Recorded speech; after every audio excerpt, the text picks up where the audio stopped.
Assalamualaikum warahmatullahi wabarakatuh. Salam sehat, salam sejahtera untuk kita semua.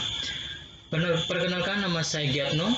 Kali ini saya akan mempresentasikan sebuah penelitian dengan judul Implementasi Manajemen Berbasis Sekolah dalam Meningkatkan Mutu Pendidikan di Sekolah Dasar Islam Terpadu di Balikpapan.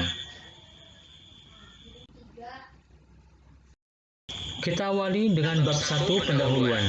Rekan-rekan sekalian, abad 21 adalah sebuah era keterbukaan yang ditandai dengan berkembangnya informasi dan ilmu pengetahuan. Dengan karakteristiknya yaitu kreatif dan inovatif, berpikir kritis, serta pengintegrasian ilmu dan kolaborasi. Namun demikian, kondisi ini memunculkan persaingan global. Oleh karenanya, kita dituntut untuk mencetak generasi yang berkualitas. Sekolah sebagai pencetak SDM harus berinovasi secara profesional melalui manajemen yang handal. Indonesia sebagai negara yang berkembang merespon kondisi ini dengan manajemen berbasis sekolah melalui Undang-Undang Nomor 20 Tahun 2003 Pasal 51 Ayat 1, pengelolaan satuan pendidikan anak usia dini, pendidikan dasar, dan pendidikan menengah dilaksanakan berdasarkan standar pelayanan minimal dengan prinsip manajemen berbasis sekolah. Gambaran implementasi manajemen berbasis sekolah di Indonesia dapat kita lihat dari penelitian Bandur tahun 2018. Hasil penelitian mengkonfirmasi kepada kita, implementasi MBS di Indonesia berbeda-beda. Faktor yang mempengaruhi adalah kurangnya keterbukaan pemerintah, tidak adanya pelatihan MBS, dan lain-lain. Keberhasilan implementasi MBS yang efektif bergantung pada kesiapan dan kemauan pemangku kepentingan sekolah, pemahaman yang memadai dari kepala sekolah, dukungan dari pemerintah daerah dan internasional, serta lembaga pembangunan. Oleh karenanya, penelitian terkait dengan MBS masih sangat relevan dan dibutuhkan oleh dunia pendidikan di Indonesia.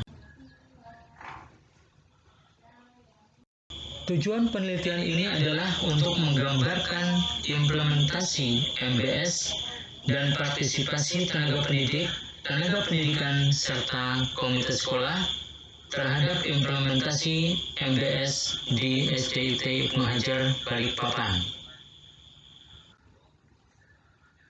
Baik rekan-rekan sekalian, kita memasuki bab 2 landasan teori. Yang pertama adalah pengertian MBS. Pengertian MBS adalah menurut Undang-Undang RI Nomor 20 Tahun 2003 tentang Sistem Pendidikan Nasional Pasal 51 Ayat 1. MBS adalah sebuah otonomi pengelolaan sekolah oleh kepala sekolah yang dibantu tenaga pendidik dan komite sekolah guna meningkatkan mutu pendidikan. Pelaksanaan manajemen berbasis sekolah dapat terlaksana dengan baik apabila memperhatikan prinsip-prinsip tata sekolah yang baik, yaitu partisipasi ditandai dengan adanya kontribusi biaya, tenaga maupun gagasan. Yang kedua, transparansi, yaitu mudahnya mendapatkan informasi pelayanan sekolah, proses anggaran dan keputusan biaya. Dan yang ketiga adalah akuntabilitas, yaitu adanya kejelasan tanggung jawab terhadap keberhasilan program baik kepada pemerintah maupun kepada masyarakat. Kita masuk ke bab 3, metodologi penelitian. Pendekatan dan jenis penelitian. Pendekatan dan jenis penelitian ini menggunakan penelitian kualitatif dengan metode studi kasus. Dalam hal ini, peneliti langsung terlibat ke lapangan, melakukan pengamatan, wawancara, dan pencatatan hal-hal yang terjadi di lapangan secara alami. Berdasarkan penelitian yang telah dilakukan di lapangan, maka peneliti menemukan beberapa temuan. Di antaranya, satu, perencanaan dilakukan kepala sekolah dengan melibatkan dan mempertimbangkan berbagai gagasan dari berbagai pihak sehingga menghasilkan kebijakan yang bersifat partisipatif. Kedua, pendelegasian atau pembagian tugas dilakukan secara struktural dengan mempertimbangkan masa kerja, kemampuan yang dimiliki, serta kecerdasan kepribadian. Yang ketiga, pelaksanaan program pada setiap komponen satuan pendidikan dilakukan sesuai dengan perencanaan yang telah ditetapkan, yang mengacu pada visi dan misi sekolah serta tujuan pendidikan nasional. Keempat, pengawasan dilakukan oleh kepala sekolah secara sistematis dengan pendekatan yang humanis, dengan mengedepankan diskusi dan mencari solusi secara bersama-sama. Kelima, partisipasi tenaga pendidik dan tenaga kependidikan sangat baik. Partisipasi tenaga pendidik adalah dalam program PPDB, rekrutmen SDM, dan turut menyebarkan informasi melalui jejaring sosial media. Adapun partisipasi tenaga kependidikan yaitu terlibat dalam PPDB, pengawasan kedisiplinan, penyedia sarana prasarana yang dibutuhkan pada saat terjadinya kegiatan sekolah. Adapun yang keenam, partisipasi komunitas sekolah antara lain memberikan kontribusi biaya operasional, turut mengawasi pelaksanaan kegiatan belajar dan mengajar, serta terlibat dalam berbagai kegiatan sekolah.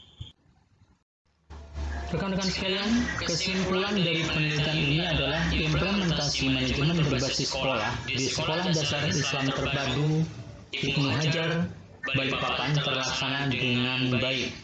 Dalam hal ini, kepala sekolah telah berupaya menjalankan fungsi manajemen sebagaimana mestinya dan mengelola satuan pendidikan berdasarkan prinsip-prinsip dalam MBS, yaitu adanya partisipasi, pengelolaan yang transparan, dan akuntabel, yaitu adanya pertanggungjawaban terkait dengan program-program yang telah dijalankan, baik kepada pemerintah maupun kepada masyarakat.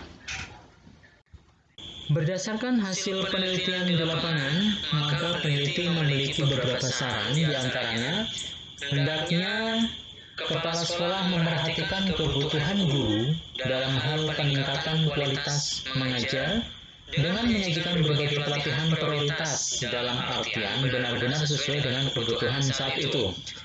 Yang kedua, hendaknya kepala sekolah berusaha lebih keras lagi untuk merangkul komite sekolah sebagai perantara antara pihak sekolah dan orang tua dengan berbagai strategi, terlebih pada masa penuh keterbatasan seperti masa pandemi COVID-19 sekarang ini. Demikian yang bisa kami sampaikan, kurang lebihnya mohon maaf. Salam sehat, salam sejahtera. Wassalamualaikum warahmatullahi wabarakatuh.